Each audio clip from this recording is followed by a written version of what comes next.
Assalamualaikum warahmatullahi wabarakatuh. Perkenalkan saya Iva Faridayanti dari kelas 7 APMA. Di sini saya akan sedikit memaparkan tentang perkembangan ilmu. Filsafat ilmu tidak lepas dari sejarah perkembangan ilmu karena landasan utama perkembangan ilmu adalah filsafat yang terdiri atas ontologi, epistemologi, dan aksiologi. Yang dimana ontologi itu merupakan ilmu yang membahas tentang hakikat dari segala sesuatu yang ada, baik berupa realitas fisik maupun metafisik. Nah, yang kedua, epistemologi itu merupakan suatu ilmu yang mengkaji tentang asal muasal sumber pengetahuan, metode, dan valid tidaknya suatu pengetahuan. Yang ketiga yaitu aksiologi, yaitu ilmu yang membahas tentang hakikat, manfaat, atau kegunaan dari pengetahuan yang sudah ada. Nah, perkembangan ilmu merupakan kajian yang melihat visi dan pergeseran paradigma yang menandai revolusi pengetahuan. Perjalanan ilmu-ilmu itu mulai dari beberapa zaman. Ada zaman pra-Yunani kuno, zaman Yunani, zaman pertengahan, zaman Renaissance, zaman modern, dan zaman kontemporer. Nah, yang pertama ini ada zaman pra-Yunani kuno, yaitu abad ke-8 sampai abad ke-6 sebelum Masehi.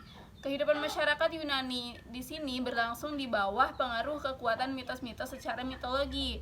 Nah, mitos-mitos di sini itu merupakan kan mitos itu belum tentu pasti ya. Contohnya nih, ada orang yang mengatakan kalau misalnya habis cuci motor itu bakal turun hujan. Sebenarnya itu mitos, tapi terkadang juga ada gitu, tapi itu mitos. Nah, zaman pra-Yunani kuno ini memiliki ciri-ciri menurut Muntansir dan Munir, yaitu yang pertama, pengetahuan dalam kehidupan sehari-hari yang didasarkan pada pengalaman. Jadi pengetahuan yang kita terima dalam kehidupan sehari-hari ini berdasarkan pengalaman. Misalnya kita memotong ayam. Nah, jadi cara memotong ayam itu seperti itu ternyata setelah kita mengalami. Nah, yang kedua, ini pengetahuan diterima sebagai fakta dengan sikap selalu menghubungkan dengan kekuatan magis. Lalu ada kemampuan menemukan abjad dan sistem bilangan alam sudah menampakkan perkembangan pemikiran manusia ke tingkat abstraksi. Nah, jadi pada zaman ini tuh manusia ini sudah menemukan abjad dan sistem bilangan. Jadi kita tuh udah tahu ya huruf abjad itu mulai dari A sampai Z tuh udah tahu. Terus angka-angka juga kita udah tahu nih, mulai dari angka 1, 2, 3, 4, 5 dan seterusnya. Selanjutnya ada kemampuan meramalkan sesuatu peristiwa atas dasar peristiwa-peristiwa sebelumnya yang pernah terjadi. Misalnya contohnya pas itu kan lagi ada diramalkan oleh BMKG bahwa gelombang laut itu akan naik setinggi 8 meter menjelang Natal dan Tahun Baru.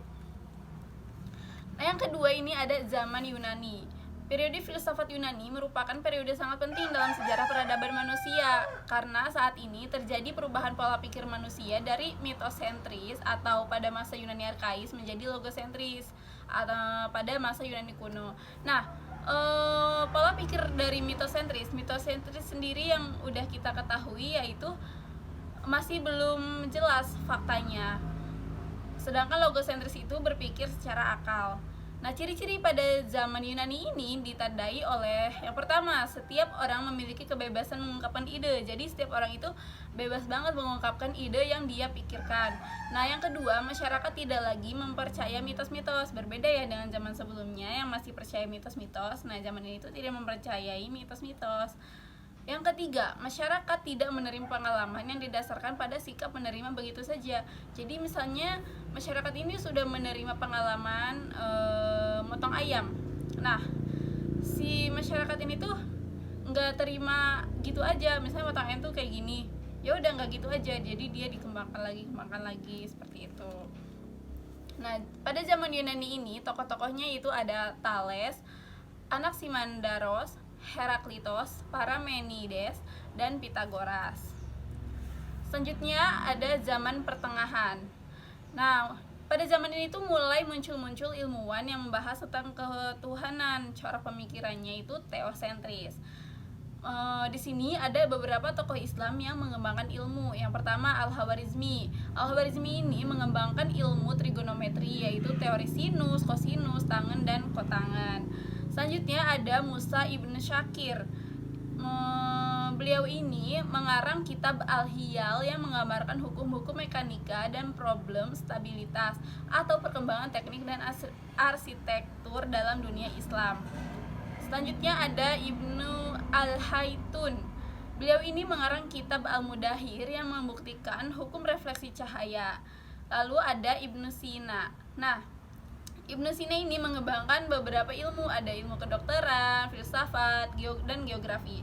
Pada ilmu kedokteran ini, beliau ini membuat buku berjudul Al-Qanun, dan pada ilmu filsafat, ia membuat buku berjudul Asy-Syifa.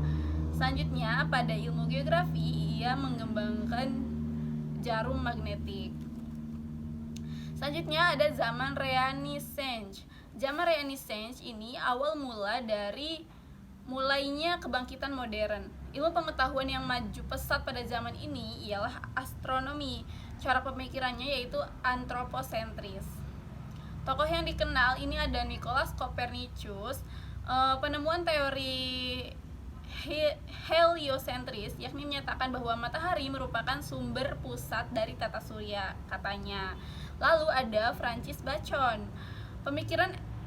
Ia ini memiliki pemikiran empirisme atau menggunakan pengalaman indrawi sebagai dasar sumber pengetahuan. Kan kita juga mengetahui ya, pengalaman indrawi itu seperti melihat, meraba, kayak gitu. Nah, selanjutnya ada Kepler. Kepler ini adalah salah satu tokoh yang menemukan konsep hukum pergerakan planet dengan orbitnya berbentuk elips. Lalu ada Galileo Galilei. Nah, Galileo Galilei ini merupakan penemu lintas peluru. Terus juga ia menemukan hukum pergerakan. Terus ada juga penemuan tata bulan planet Jupiter. Selanjutnya ada zaman modern. Nih, pada zaman modern ini ditandai dengan penemuan dalam bidang ilmiah. Tokoh-tokoh yang terkenal dalam masa ini yaitu ada René Descartes. Ia melahirkan suatu konsep perpaduan antara metode ilmu dan metode pasti ke dalam filsafat. Lalu ada Isaac Newton. Nah, karya terbesar Newton itu ada 3. Yang pertama ada teori gravitasi, lalu mengembangkan perhitungan kalkulus dan optika. Selanjutnya yaitu ada Gottfried Wilhelm Leibniz. Nah, ia ini juga menemukan 3 karya. Ia juga mempunyai 3 karya. Yang pertama ini ada bilangan biner, notasi kalkulus yang menentukan bahwa tanda seperti ini itu adalah notasi untuk integral dan dy per dx itu untuk diferensial.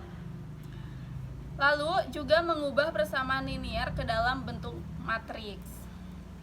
Selanjutnya ada zaman kontemporer. Nah, pada masa ini ilmu fisika menempati kedudukan yang penting. Menurut Roth dalam Mutan, Shir, dan Munir pada tahun 2001 halaman 135, fisika dipandang sebagai dasar ilmu pengetahuan yang subjek materinya mengandung unsur-unsur fundamental yang membentuk alam semesta.